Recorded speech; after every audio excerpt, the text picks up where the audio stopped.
किस चीज़ ने इंस्पायर किया, किस चीज़ ने आपके दिल को बदला, और जिस मुल्क के तिरंगे के खिलाफ आपने बंदूक उठाई थी, आज आप उसी मुल्क के तिरंगे को सलाम करते हैं। आपने कहा किस चीज़ ने तुम्हें बदला, मुझे कुरान ने बदला। कि आइडियोलॉजी क्या थी, किस तंजीम से आप थे और उस तंजीम की आइडियोलॉजी क्या थी, क्या करना चाहते थे और क्या करते थे वो?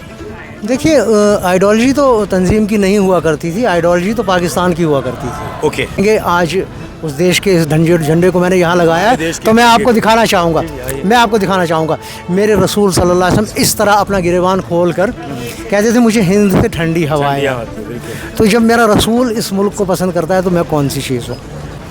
तो आपको क्या टास्क दिया जाता था तब के वक्त में? हमसे तो यही कहा गया था कि भाई आप वहाँ जाएं, लाल चौक पहुँचे, उसका आपके पीछे हम आ जाएंगे। लेकिन उसके बाद तो हमने 10 साल जेल में गुजार दिए, 10 साल ज़िंदगी ख़राब करने में गुजार दी, कोई नज़र ही नहीं आया। हमें तो इस बात का अफसोस है कि यार हमने वो गलत कदम क्यों उठाया। मेरे साथ में मौजूद है फ़ारूक साहब, जो एक्स मिलिटेंट रहे हैं। फ़ारूक साहब, सवाल सीधा है, वो वक्त भी आपको याद और आज का वक्त भी, किस चीज़ ने इंस्पायर किया, किस चीज़ ने आपके दिल को बदला, और जिस मुल्क के तिरंगे के खिलाफ आपने बंदूक उठाई थी, आज आप उसी मुल्क के तिरंगे को सलाम करते हैं। आपने कहा किस चीज़ ने तुम्हें बदला, मुझे कुरान ने बदला। उनकी आइडियोलॉजीज़ के बारे में बात नहीं हुई, लेकिन आपसे जानना चाहूँगा, जब आप उन तंजीमों में थे जिसके बारे में आपने जिक्र किया, आइडियोलॉजी क्या रहती थी, मुझे थोड़ा सा बताना चाहेंगे? क्योंकि ये सवाल ना कहीं से मेरे जहन में भी, और शायद मैं आपसे जानना चाहूँगा और लोग भी आपसे जानना चाहेंगे, ऑन एयर चलेगा, कि आइडियोलॉजी क्या थी, किस तंजीम से आप थे और उस तंजीम की आइडियोलॉजी क्या थी, क्या करना चाहते थे और क्या करते थे वो? देखिए, आइडियोलॉजी तो तंजीम की नहीं हुआ करती थी, आइडियोलॉजी तो पाकिस्तान की हुआ करती थी। ओके। आप समझ लीजिए। और हम ऐसे बेवकूफ़ थे जो किसी की प्रॉक्सी जंग में हिस्सा ले रहे थे। ये जंग पाकिस्तान की थी और हम उसके अंदर प्रॉक्सी वार का हिस्सा बन, हमारे मुल्क के साथ। हाँ, उनकी उतनी औकात भी नहीं है। नहीं औकात, मैं मान रहा हूँ उनकी औकात नहीं है, उनकी औकात नहीं है, लेकिन एक चीज़ है ना, वो चाहते हैं कहीं ना कहीं भारत को नुकसान पहुँचाए। तो आपको क्या टास्क दिया जाता था तब के वक्त में? हमसे तो यही कहा गया था कि भाई आप वहाँ जाएं, लाल चौक पहुँचे, उसका आपके पीछे हम आ जाएंगे।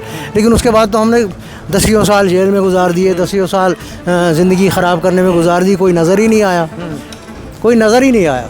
हमें तो इस बात का अफसोस है कि यार हमने वो गलत कदम क्यों उठाया। और देखें भाईजान, मैं आपसे एक बात कहना चाहूँगा। आप लोग बड़ा अच्छा एक सवाल मुझसे पूछते हैं कि आपने बंदूक उठाई। यार मैंने तो बंदूक उठाई, आप उनके बारे में क्या कहेंगे जो लाल चौक के अंदर 10 लाख लोग खड़े होकर ये कहते थे हम क्या चाहते हैं, आज़ादी। बिल्कुल। क्या कहेंगे आप उनके लिए? आप उनको कटघरे में नहीं लाकर खड़ा करेंगे। वो लोग कहाँ हैं जो 90 की दहाई में लाल चौक के अंदर खड़े होकर पाकिस्तान का झंडा लहरा कर यहाँ कहते थे हम क्या चाहते हैं, आज़ादी, ये हम पाकिस्तानी हैं, पाकिस्तान हमारा है। वो लोग कहाँ हैं?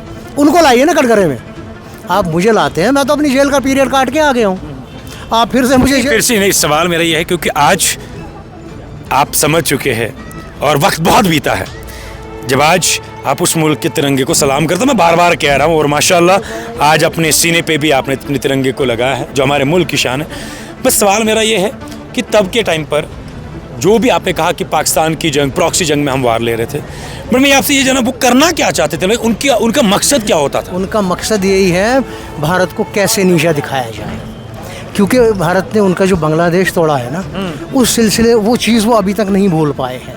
उनकी एजेंसियाँ, उनकी सिक्योरिटी फोर्सेस, उनकी आर्मी, वो यही चाहती है कि कश्मीर, पंजाब, पूरे हिंदुस्तान के अंदर कहीं ना कहीं आग सुलगती रहे। बाकी आप कहेंगे आज उस देश के इस झंडे को मैंने यहाँ लगाया है, तो मैं आपको दिखाना चाहूँगा मेरे रसूल सल्लल्लाहु अलैहि वसल्लम इस तरह अपना गिरेबान खोल कर कहते थे मुझे हिंद से ठंडी हवाएं। तो जब मेरा रसूल इस मुल्क को पसंद करता है तो मैं कौन सी चीज़ हूँ? फ़ारूक साहब, अभी के टाइम पर बहुत सारे लोग हैं, पीसफुल एटमॉस्फेयर है। हाँ, जिस तवारीखी घंटाघर के सामने आप है, वो वक्त भी आपको याद होगा जब इसी घंटाघर के सामने नारे होते थे कि हम पाकिस्तानी हैं, पाकिस्तान हमारा है, हम क्या चाहते हैं, आज़ादी। आज उसी घंटाघर के सामने आप देखते कि एक पीसफुल एटमॉस्फेयर है, हर तरफ हमारे मुल्क की शान, हमारे तिरंगे हैं। इस माहौल बदलते हुए माहौल को कैसे देखना चाहिए? देखिए भाई, इसकी बात मैं कहना चाहता हूँ, ये माहौल भी सैफुल्लाह फारूक ने लाया। ये माहौल भी यही बंदा है वो जिसने पहले तिरंगा और लाल चौक में फहराया। यही बंदा है। तिरंगा मैंने लहराया वो लाल। तो हमें पता है, इससे पहले भी वो इंटरव्यूज कर चुके हैं, बट मेरा आज का सवाल ये है, वो तो मुझे भी पता है, तब भी हमने इंटरव्यू किया था, लेकिन मेरा आज इस माहौल को देखकर आपको कैसा लगा? देखिए, इस माहौल को देखकर ऐसा लगता है कि ये 90 से पहले वाला कश्मीर है। ये वही जन्नत बेनज़ीर है जो दुनिया के अंदर अल्लाह तबारक व तआला ने हमें दिया है। अल्लाह तबारक व तआला कल हमसे इसका हिसाब मांगेगा। हमने आपको ठंडी हवाएं दी थी, हमने आपको ठंडा पानी दिया था, हमने आपको एक खूबसूरत मौसम दिया था, आपने मेरे लिए क्या किया?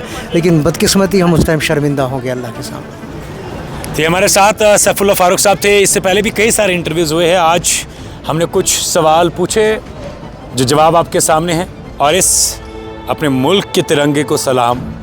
इस हमें फ़ख्र है सलाम। कि हम हिंदुस्तानी हैं, और हिंदुस्तान हमारा है। ऑब्वियसली अगर हम हिंदुस्तानी है तो हिंदुस्तान हमारा ही है। और मैं इतना बस कहना चाहूँगा आप सब लोगों को लेकर कि इस पीसफुल एटमॉस्फेयर को, इस माहौल को देखकर आज सबसे बड़ी चीज़, जो सबसे बड़ा प्लस पॉइंट है कि किसी माँ का लख्ते जिगर उससे दूर नहीं हो रहा है। किसी माँ का लख्ते जिगर किसी जगह पर मारा नहीं जाता है। किसी माँ का लख्ते जिगर उससे छीना नहीं जाता है, और जिसे जिहाद के नाम पर उसको लड़वाया जाता है। सबसे बड़ी चीज़ यही है। और मैं आप सब लोगों को कहना चाहूँगा कि इस बदलते हुए कश्मीर की तस्वीरें हमने आप तक पहुँचाई। फारूक साहब, इतने बिजी शेड्यूल में अपना वक्त देने के लिए आपका बहुत बहुत शुक्रिया। बहुत शुक्रिया भाईजान। आप यकीन माने, आपके अल्फाज इतने खूबसूरत होते हैं, इसको करते रहिएगा। आपके अल्फाज इतने खूबसूरत होते हैं, मैं सोचता हूँ यार मैं किसी फॉरेनर से बात कर रहा हूँ। किसी बहुत God bless you my dear, God bless you, God bless you. Thank you, thank you. चलिए, तो